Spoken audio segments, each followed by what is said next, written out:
If you listen to Kendrick, J. Cole, Tupac, or some rock stuff like Pink Floyd, Gorillaz, then this is the list for you. I have listened to over 200 earphones now, with two of my favorite genres being rock and hip-hop, and it took me a long time to just really figure out what works and what doesn't when it comes to earphones. So I'm gonna save you the headache of going through that same thing, and I'll be sharing a bunch of IEMs I really enjoy with like hip-hop. We'll be going through a bunch of different price points, but ideally we're looking for earphones that has high quality bass, you know, heavy, well controlled, textured, rumbly in the sub bass, with high frequencies that are still smooth, extended in the treble without any like huge peaks that's gonna get sharp and fatiguing. Starting at $20, my rec here would be the QKZ HBB. For rock and hip hop, you want something that has a good amount of mid bass for drums, bass guitars, and male vocals, you know, providing that impact and oomph to the sound, as well as a tamer upper mids region, because you know some tracks with more electronic elements can get too energetic in the mixing, which is why you don't want too much of that like in the upper mids, or it's going to not only hurt but also take away the immersion and just get very annoying. You also want a good amount of air so that the sound doesn't feel closed in, and the QKZ HBB does all of those while being only like $20, which is, you know, why it's a great starter set. Now don't expect like amazing treble, you know, detail resolution. It's $20, right? But you can also go for the blonde Z300 at $35 if you want like a better build, better like cable, just accessories, and just the design in general. But sound wise, both are pretty much the same, and you get like they're both great introductory sets, with the Z300 being a little bit more detailed than the QKZ HBBs. You can also go for the confined Delcy, which is at around $59, and basically it's also a warm bassy sound that's good for hip hop, rock, and stuff like that. But the only difference is that it's a little bit more resolving than the blondes at $300, and look wise it's more subtle. So depending on what your preference is, you can also go for the Delcy. Now if you're okay with trading off some mid bass for some like more sub bass rumble, you know, less warmth and just really get that subwoofer like feeling, then the HBB Con would be the pick here. The scoop nicely separates the lower mids and gives off that contrast feeling from the bass and the mids, giving you that like subwoofer like feeling. Or if you're on a budget and can only spend around $20, then there's also the KZ Caster bass, which also has that sub bass like scoop presentation, subwoofer like presentation, and it would have been a no-brainer recommendation if it wasn't from, you know, KZ. I really don't like KZ because of their shady business tactics and marketing, and then their QC, as well as just like retunes and just fake drivers, right? But it is what it is. I understand not everyone has the same budget, so if you can spend more than $20, then the caster bass would be a good pick as well. On the other hand, if you love cranking up your music and you love that bass in your face feeling, and you don't care about like hearing loss or like any treble or the upper mids, you don't care about that, you just want bass, then the HBB Hades will fit that use case perfectly. It has a crap ton of bass, and the upper mids and treble won't get sharp and fatiguing because it's like purposely tamed down in those regions, so you can like crank the bass all the way up. Very good for high volume. Moving on to some mid-range sets, I will recommend actually skipping the $100 to $200 price bracket and just save up for the ZGAT DOSCINCO at around $260-ish, as it's pretty much, you know, end game for rock and hip hop for the vast majority of people. Now there are some unit variances with my unit and Timmy's, so I'm not sure if the DOSCINCO's got like a retune or not, but I'm gonna go off my unit, which is really good for rock and hip hop. It follows a similar tuning as the HBBs, but like a noticeable improvement in the resolution, the separation, and overall just the direct upgrade to those. The low end is authoritative, it's heavy, it's impactful, and the upper mids and the treble are also well tamed while being like nicely extended. So you also still get some like information, but it's like a bit smoothed out and not overly sharp and fatiguing. So it's almost like the perfect set for like bass and just hip hop and rap. It's also very good for rock and middle because it's very smooth in the upper mids and the treble, and there's a lot of emphasis in the mid bass, which gives that kick to the drums, the bass guitars, and gives you that like power and like immersiveness to the sound. But if you want even more bass, then the Fat Freak Scarlet Minis and the Maestros would be your guy. Although you can't really crank these up too much because of the extra treble, they get a bit sharp and like peaky. But at mid volume to like slightly high volume, these are a very fun experience and really gives you that like subwoofer like feeling, especially with the Scarlet, which has just like a crap ton of bass. Then past $500 to $700, we have two very popular IEMs, the SYMPHONIUM METEOR and the Zen's Up. Now both of these are fantastic bass earphones, but the fact that the DOSCINCO exists for like 2 to 3 times less the price makes those two like a bit of a harder sell. Starting off with the Up, it has a rather like clean bass profile. The decay to the notes are very fast and tactile, and it's like the most quote-unquote balanced out of the entire list. The Up's got good vocals and treble extension. It's smooth like the DOSCINCO, but just cleaner with less bass, better separation. However, it is not like a quote-unquote bass headset for hip-hop. This is because the Up just doesn't have enough quantity in the low end to really give like the drums and the bass guitar that like meaty and powerful like oomph feeling to it. It's more of like a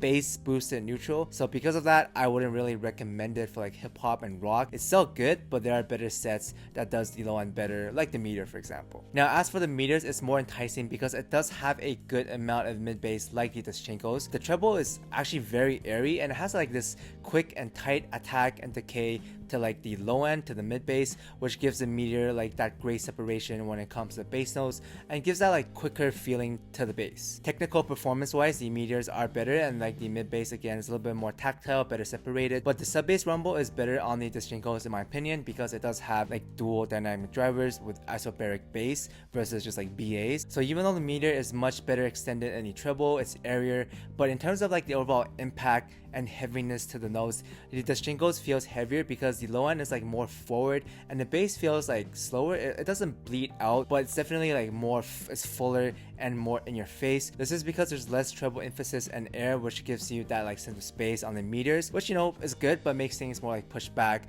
and makes the low end kind of like less forward, whereas the DOSCINCOs, you know, is more forward, there's less air, the bass is more in your face, and it's just more like immersive and powerful and just a bit like heavier in my opinion. But if you have $1,000 to spare, you have three options. The first two are the Hype 10 and the Monarch Mark 3s. In terms of the mid bass presentation, both are in between like half scoop and half filled in, which is why they make great all-rounder sets. They both have that satisfied feeling in the sub bass and the mid bass while having the benefits of better separation, along with the better vocals and the treble air and the extension being just upgraded across the board. Both the Hype 10 and the Mark 3s feel more detailed in the treble, like the nuances are like better, it's more splashier. Same with resolution and separation, it's also a solid jump from the DOSCINCOs. If I were to estimate, it's probably around like a 25 to 30% increase, which is, you know, pretty good in audio standards, but it also costs like 3 times more, so you know. Now my unit of the Mark 3s actually has less bass than the other ones. Maybe this is a coupler difference, measurement difference, but it also could just be Sci-Fi QC and unit variance. But either way, mine aside, you can expect the other Mark 3s and the Hype 10s to have very similar and pretty much identical bass shelves with like the slight difference in the air. So you're essentially paying $100 more for the Mark 3s because of that slightly more airier presentation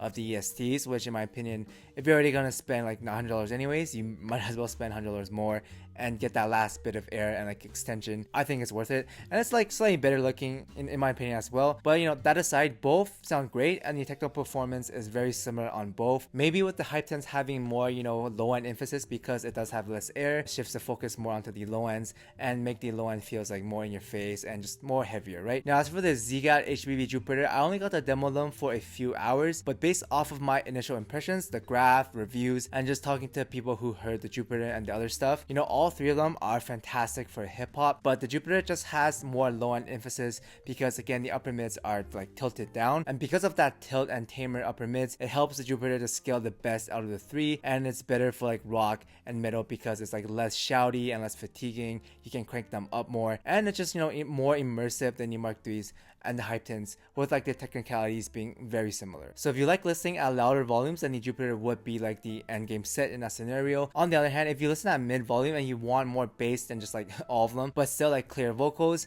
good, you know, upper mids, good extension, good treble extension, then the SYMPHONIUM Titan does the balance but still very bassy sound, very good. The Titan is like the best balanced bassy set that I have heard so far. Like you get the slam, the impact, the texture from the added low end, but at the same time you're still able to pick out the vocals, the treble. It's still very clear, the resolution is still good. The only downside is that the Titan is more of a mid volume set. It doesn't scale that well as the Jupiter and the DOSCINCOs, but it is a lot smoother than the Maestros and the Scarlet Minis, and basically the Titan is just a better version of those and just does what they do but better. But the Titan can get a little bit sharp on certain songs in the 5K region, which is like where like the snares are, so just be careful for that. But it does remind me of like a bassier version of the Monarch Mark 3s, but just like slightly less detail. Now realistically, most people should just stop here because of the upcoming astronomical diminishing returns. But if you are that guy and you want the very best, and you know you also got the cash to burn, then you know you can go for the Grand Maestro or the Empire Ears Raven. Both of these are over 3K, and for 99% of people watching, I do not recommend them to you guys, since you can basically get 90% of the same thing with the Titan, the Hype 10, the Mark 3s,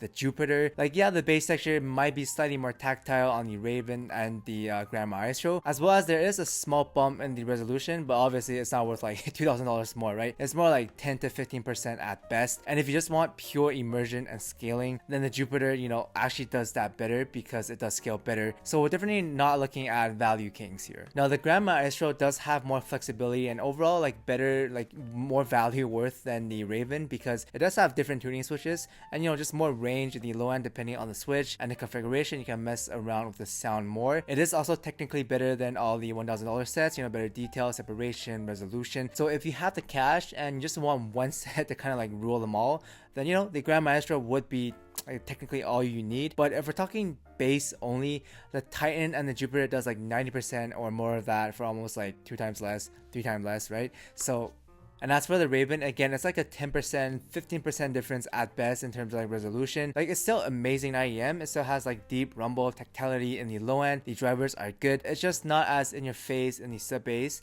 and with more warmth and emphasis in the mid bass, which is why the Ravens would actually be better for rock, as the drums, the bass guitars have more weight and energy to them because of the extra mid bass. They're easier to pick out, you know, more immersive, whereas the Grand Maestro would be better for like hip hop, as it has more sub bass and the rumble. But again, realistically, I wouldn't buy either of them. If I were to like start from scratch, my upgrade path would look like something like, you know, start with the QKZ HBBs, save up, like skip the $100, $200 range, and jump to the DOSCINCOs. And if I'm still not satisfied with the DOSCINCOs, then, you know, I can save up for the Titans, and then I would probably just, you know, just stop there. So unless you just really want to flex, then the Grand Maestros and the Ravens are a little bit of overkill, but it is your money, so do what you want with it. But that aside, I hope this guide was helpful. Thanks for watching, guys, and I'll see everyone in the next one.